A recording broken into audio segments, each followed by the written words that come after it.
staggering turn of events, instead of looking dominant, Team USA was fighting to save its life after trailing in the clutch in the last two exhibition games, each time needing LeBron James to bail them out and prevent an embarrassment with his throwback performances. Against Germany, he scored USA's last 11 points to regain control in the fourth. When Germany came within one with less than 2 minutes left, LeBron said enough is enough.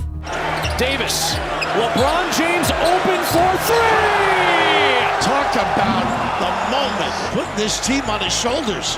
James, late in the clock, LeBron James bodying, inside he scores! He's a man. Each Olympics, there's a player that elevated above everyone else. Charles Barkley on the Dream Team, Kobe Bryant on the Redeem Team, Kevin Durant in 2021, and now it's the freshly announced flag bearer for the US, LeBron James. I'm just blown away by his effort and concentration and focus in every single drill. He talks, he's, even in a shoot around, like his voice behind the play, yelling out what's happening, yelling out the scheme. His leadership by example, the guy is incredible. I mean, I've known that forever, but to see it up close is pretty special. Tense games against Australia, Germany, and especially South Sudan could be also excused by lineup experiments. But is it maybe that other countries are simply improving? Who would have thought that the country which everyone predicted to be dead last in the Olympics would push the Americans to the edge? As a matter of fact, South Sudan should have won this game. Take a close look at their last possession.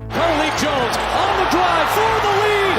The dunk try by Gabriel. A second attempt, no. Davis comes out with it, and that is it. The United States holds on for a win. Oh my goodness, that's a huge missed call by the refs there, and definitely fouled Gabriel on his putback attempt. So it took a heroic effort by LeBron James in the previous play and an enormous mistake by the referees just to beat South Sudan by 1 point.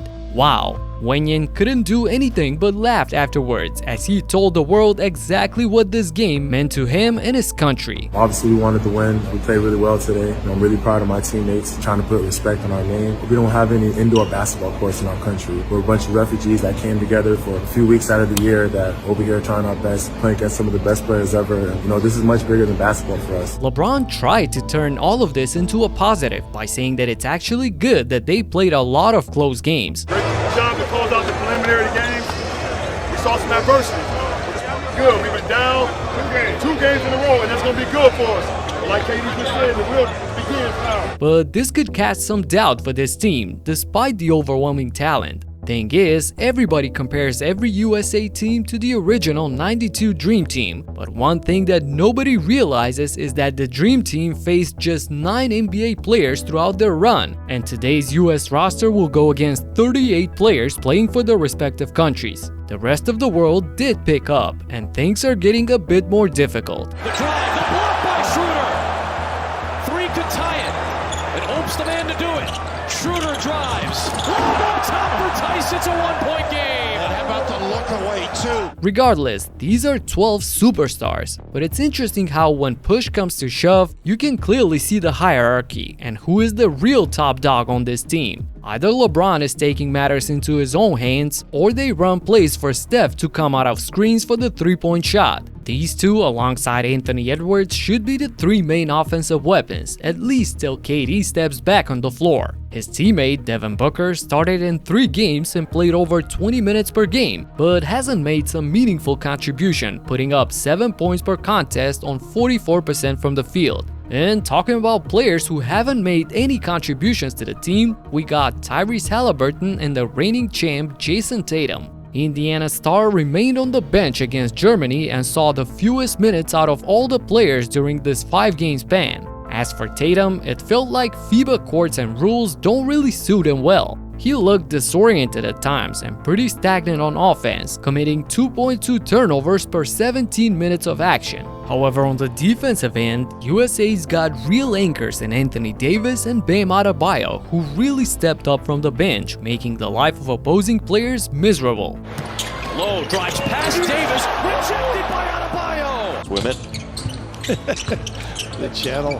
Blocked away by Davis. So they're going to reset it to 12. Jokic, the rim run. That's blocked by Davis. Another eraser. With so much offensive firepower, these two alongside Drew Holiday and Derek White could focus solely on defending in the best way they possibly can, and I'm looking at it as the deciding factor for a lot of games at the Olympics. Still, a big uncertainty for this team remains the first naturalized USA player, Joel Embiid. After the training camp in Vegas and a few exhibition games played, Joel made a bit of a clumsy comment in a press conference. He said, "On this team, I don't have to do nothing, just chill." There is some truth to that given the talent and the depth of this roster, but he wasn't put on the squad to be a bystander, that's for sure. They need Embiid in the battle against fringe big men Gobert and Wemby, and especially versus Serbia, as he looked pretty passive last week in the matchup against Jokic. Considering his injury that caused him problems during the playoffs, if he can get in game shape till the 28th when they open up the tournament, then I expect for him to dominate game spans and be the difference maker.